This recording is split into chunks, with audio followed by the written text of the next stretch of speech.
economical for your schedule as possible. Thank you. So without further ado, joining us today on behalf of SCJR Educational Initiative, Thornwood High School, and our special guest from Barack Obama Learning Academy, Jesse White Learning Academy. We see you, District 152.5, William W. Carter School of Excellence. We have a very, very special guest.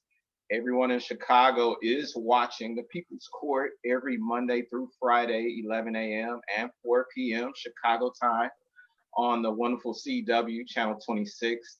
That's been all of our homework assignments for the past few years. She is on the Mount Rushmore of all-time greatest judges of all time. She has trademarked the following phrases: stick a fork in me, I'm done, and I wouldn't believe you if your tongue came back notarized. Approaching her 20th year anniversary at the helm of the People's Court, let's give a huge Southside of Chicago welcome to the legendary trailblazer, real life version of Wonder Woman, Judge Marilyn Milian. Thank you. Thank you so very much for joining us in the midst of your busy schedule. As I alluded to at the top, we definitely want to be as time efficient, time economic with your schedule as possible. We're definitely humbled by your presence. And as we alluded to earlier, you'll be coming on shortly. So we definitely want to be as time economic as possible, because you got some verdicts to hand out pretty soon. So my first question before I throw it to the Q&A portion, what is your favorite thing to do in Chicago? We know you visit Chicago semi-often. You've done promo commercials with Judge Mathis here in Chicago. So what is your favorite thing to do in the Windy City? Wow, it's hard to pick one. One of the things that stands out so much in the Windy City is that anytime I take an Uber or a taxi, which is always, I can't believe how proud the driver is to show me everything about Chicago. Like I've always described it as the biggest small town in America. And the architecture is just unbelievable. As you walk by any block that you walk on, there'll be something that's architecturally significant. So I guess the architectures and walking around is what I love the most, and listening to people from Chicago brag about their beautiful city. Mm-hmm. Amen. My special news correspondent, Mariah Webster, is in the house. She's an honor roll student from HBCU's Howard University, home of the Bison, and she has a couple of questions for you.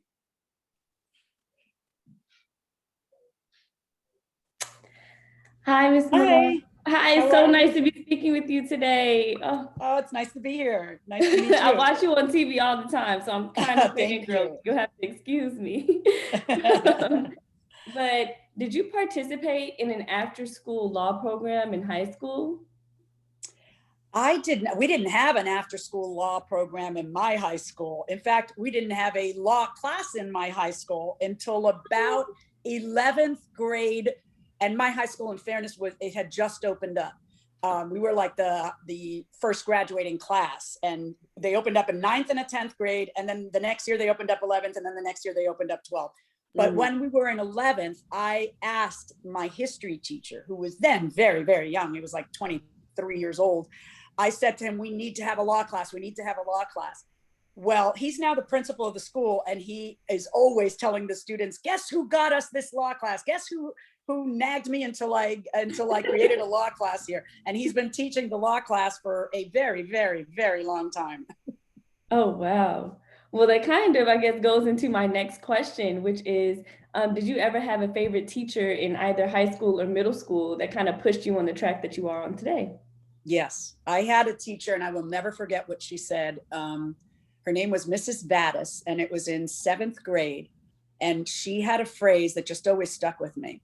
She used to tell us to avoid criticism, do nothing, say nothing, be nothing.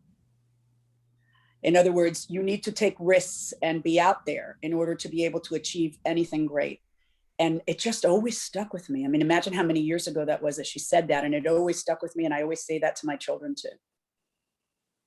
No, that is great advice. My mom always tells me that I should learn how to be comfortable with the uncomfortable. Yes, that's really good too. I like that. Tell your mom I'm going to say that on the show, and I'm not giving her credit. She'll flip out if you say it anyway. So I will. I'll say it. But what is it like to be considered a role model and hero to millions of young ladies, such as myself, who are aspiring attorneys and lawyers? You are so sweet. I appreciate that. Hold on. I don't know why my decline. Okay. I am very flattered when people say that. It's kind of hard to believe still. It's been almost 21 years that I've been at this. So it's very, when people say that, I'm like, what, me? I still say, what, me? But it's so nice when I connect with the community the way I'm doing with you now and in other events that I'll speak at or whatever, it's always really nice to hear that. And I hope I'm doing a good job of setting, one of the many examples in each of their lives about, fairness and kindness. And, kindness is a strange thing for a judge to say, especially a judge on television. But, I think if you look at the gamut of judges who are on TV, I'm probably kinder than most of them. So, because, there's a certain thing that people expect from TV judges. And I know, like I'm always told, you need to be nastier. I'm like, I am as nasty as I am, and I'm not going to be any nastier or any nicer. This is exactly how it goes. The only people I come down on are the people who deserve to have somebody come down on them because they've done someone else wrong. So it's, I hope I'm setting a good example. Time will tell. Well, you absolutely are. Thank you so much. I could talk to you all day, but I know people have millions of questions, so I'm gonna let someone else take the mic. Thank you. Coach DeLoach, you have a couple of students from Barack Obama Learning Academy. Good morning, everyone. Thank you, Judge, for taking out the time today.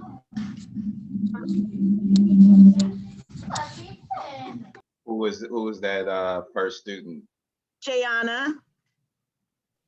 Hi, I'm Jayanna. So, do you watch other court shows like Judge Mathis in Chicago or Judge Judy or ever Judge Jerry? I do not even watch me. So of course I have seen every court show, and Mathis is my baby. I mean, I happen to get along really well with Mathis. We both work for the same television production syndicator, which is Warner Brothers. So Mathis and I do a lot of commercials together, and that's why I end up in Chicago quite a bit, and also because it's a very big market. I've watched, of course, I've watched all of the short shows, including Judy. I've met Judy. She's actually really nice. And we've had dinner together, and yeah, I've met a lot of them. I don't watch, I try not to even watch me, because I find that what happens is I'm better at doing what I have to do if I'm not self-conscious. And if I start watching myself, I'll say, ooh, I was tough there, or ooh, I was too easy there, and I'll start second guessing it, and that's just it's not productive. So I very seldom even watch me. But yes, I've watched, that's a good question, and I have watched all the court shows, and believe me, we've all watched each other.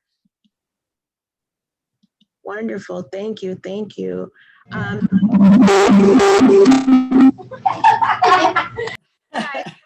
Wait, hold on 1 second. I'm sorry. Shoot. All right, sorry about that. Jamari Vega, are you ready? Yes, so my question is, what's your most bizarre episode of The People's Court in the 20 plus years of the show?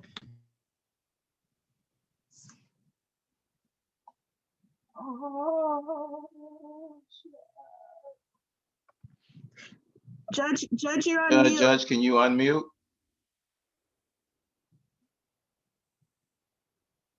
Sorry about that. Sorry about that. You can hear me now, right? Yes. Yeah. Did you need us to repeat the question, or? Okay, so the question, what, you want him to repeat it, or you want me to repeat it? Go ahead, Mr. Vega. What was your most bizarre episode of The People's Court in the 20 plus years of the show? We've had a lot of crazy cases. And I mean, we've had cases that involve, girlfriends suing boyfriends or ex-boyfriends because once they break up, all of a sudden the girlfriend wants all the money she spent on her boyfriend back. We've had cases where the mothers are suing children or children are suing their mothers. Those are probably the craziest that we ever get. So yeah, that's what I would say are the craziest cases that I always do. And we had one case where the mother was suing her neighbor because the parents were suing their neighbor because their 17-year-old daughter had decided to live with them, and that was really nutty. So it was all about parental rights and what rights the 17-year-old had, and whether the neighbors would have to pay for all the investigators that the parents had spent money on. It's crazy because court is about all the crazy things that can happen in life at any time. That's what ends up in court. Mm, Oh, wow. it is. Sorry. Way to go, Mr. Vega. That was a great question.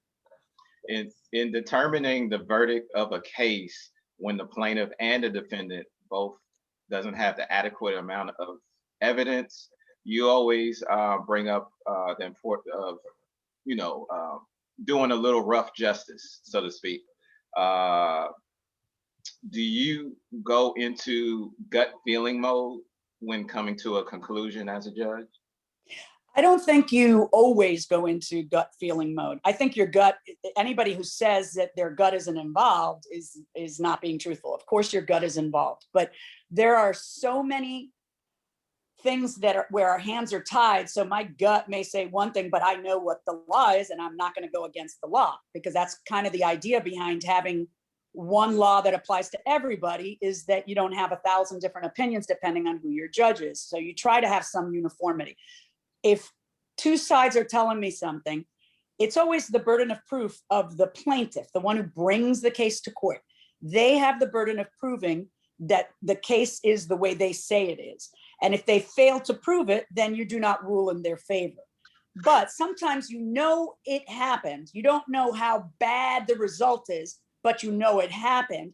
And that's really where you see rough justice. So if I say the words, now's when we do a little rough justice, it'll almost always, or if not always, be about not did that person do the other person wrong. I'll know they did them wrong. It'll be about what the damage is, because folks will walk in and they won't have an accurate representation on what the damage is. So they'll be asking for $5,000 and I'll be finding that, the damage is $750 or something like that. But, our job is to figure out what happened as judges. It's not to split the baby. So we try not to just, pick a figure in the middle because we can't decide. That's certainly not our job. Our job is to get to the truth, which is sometimes hard, of what actually happened, bearing in mind that the plaintiff is the party with the burden of proof in a case. Yeah, definitely. Before I go to Ms. Sellers with her Q&A inquiry, I have one more question. Your husband, Judge John Celestin, has become a huge, the two of you have become a huge dynamic duo together with your After the Verdict segments every day. Will Judge John still make an occasional in-person appearance on the People's Court post-COVID? He's still doing it. Right now there are movers in my house. I was joking that there are movers in my house. The movers are bringing back my furniture. We just dismantled the courtroom that we had set up in my home for COVID. And last month, I take 1 week out of the month. Last month, I flew to Connecticut to our studio and I taped in our studio, and John flew up with me, and we're still doing After the Verdict. Oh, that's great. That's phenomenal. Yeah. because I was just telling your team yesterday, y'all should take y'all act on Broadway. Y'all just y'all chemistry and everything, and I love like how y'all go back to when y'all first met, and just certain just the back and forth, especially doing a recap of the verdict and the cases that you just finished presiding over it. I mean, the chemistry is just phenomenal. Thank you. Thank you. I got to let them know you said that. Ms. Sellers, are you ready with your question?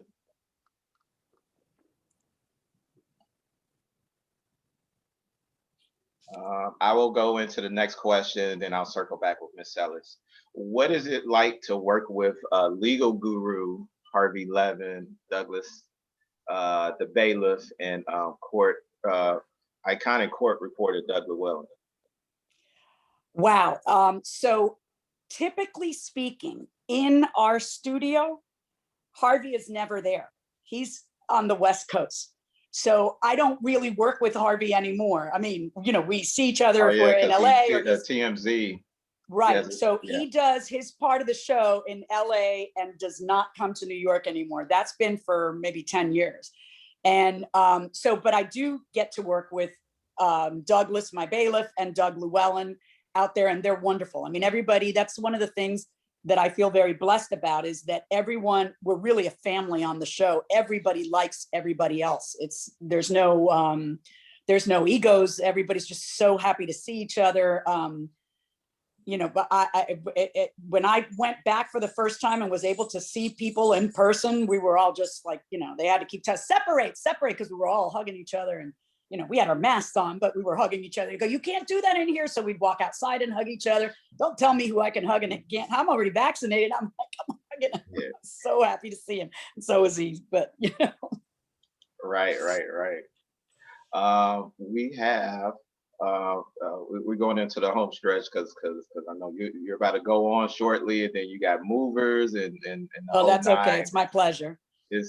It's a lot going on, so definitely want to be very time efficient. So what changes and adjustments have the People's Court producers made during the COVID-19 pandemic? Oh wow, it's been crazy. I mean, it's kind of, I always say that my executive producer, I've known him now 21 years, and he works best under pressure. He's an incredibly creative fellow. And he was in front of everything, you know, pretty quickly. My last tape week was the first week in March. And he just said, that's it. We're taking our summer vacation now while we regroup.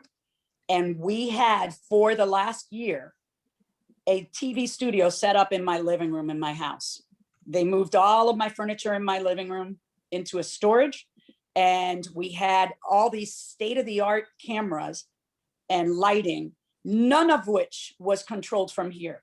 So nobody was in my house except for myself and my husband. We were the only ones in my house. There would be an IT guy on call if anything went wrong.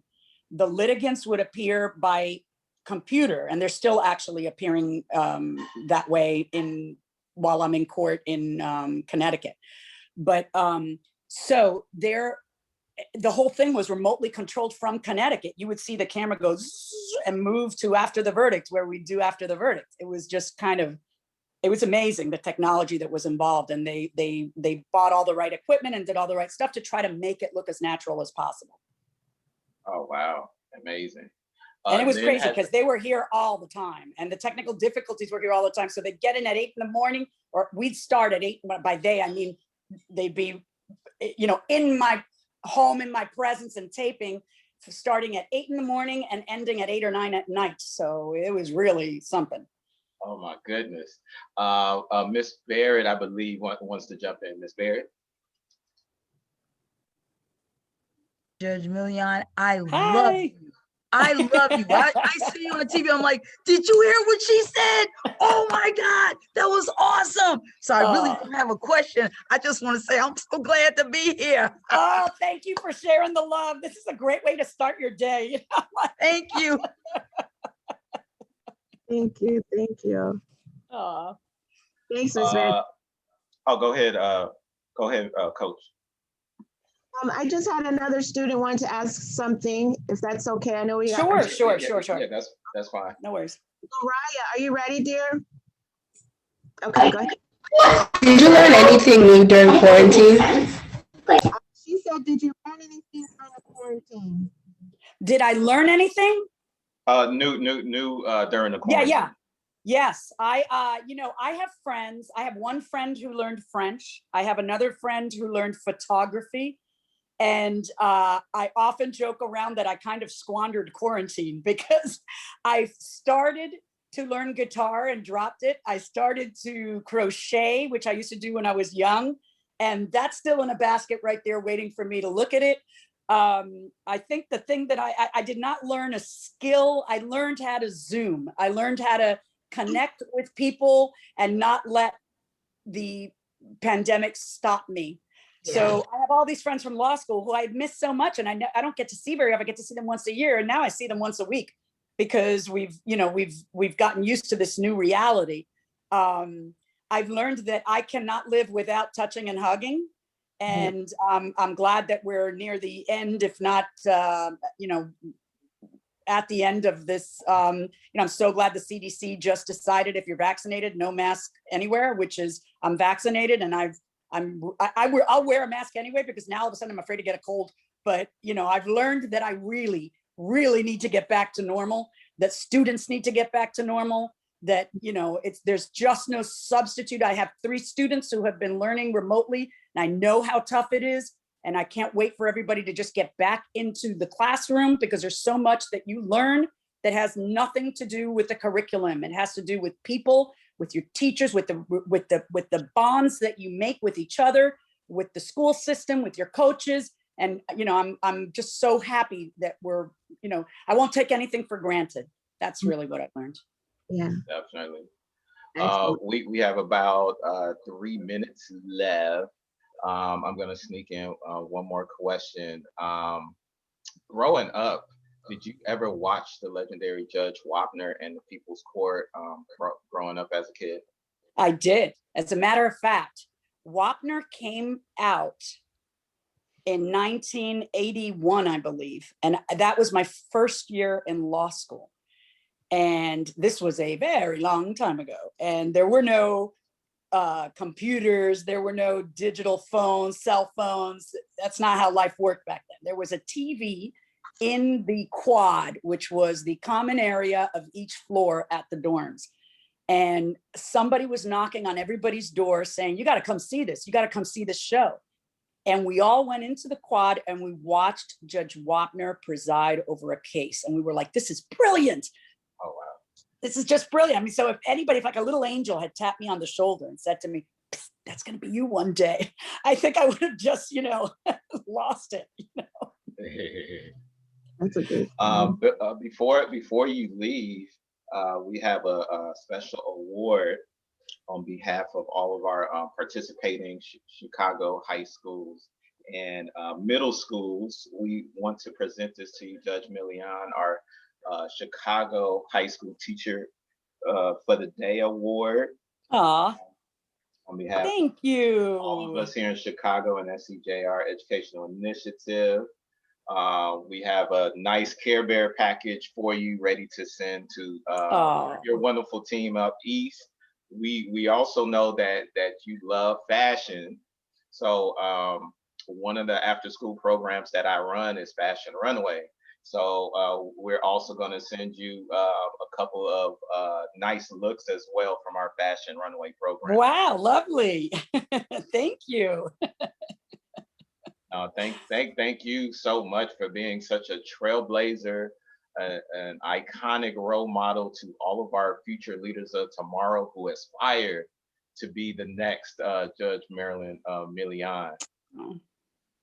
This was a real pleasure. I really do appreciate all the love, and the questions were all fantastic. And I'll make sure when you call me next year, I'll try to make myself available again. Oh no, absolutely. I'm gonna sneak in one quick question. One more. What is your favorite phrase? Stick a fork in me, I am done. Or I don't believe you. Even if I'll tell you what it is. It's actually a phrase I have in Spanish because I've said this to my kids all my life. Donde tú vas, ya yo fui, me senté, me tomé una soda y regresé, which means where you are going, I have already been to, sat down, had a soda and returned when someone's trying to snow you. And that's something my mother used to say to me. And then I always said to my kids, and I say it to my litigants all the time. need to incorporate that in my classroom. Where you are going, I already went. I sat down, I had a soda, and I've returned. Yeah, absolutely. Well, thank you so very much. Once again, you'll be coming on obviously on the CW 26 an hour from now at 11 a.m. and also once again 4 p.m. That is all of our homework assignments. So we will continue to support you. You are so beloved here in the Windy City of Chicago. Definitely. Thank you so much. I really appreciate it. Thank you for your time. We appreciate it. My pleasure. Take care, guys. All right, talk to you soon. Talk to you soon. Bye, Miss Milian.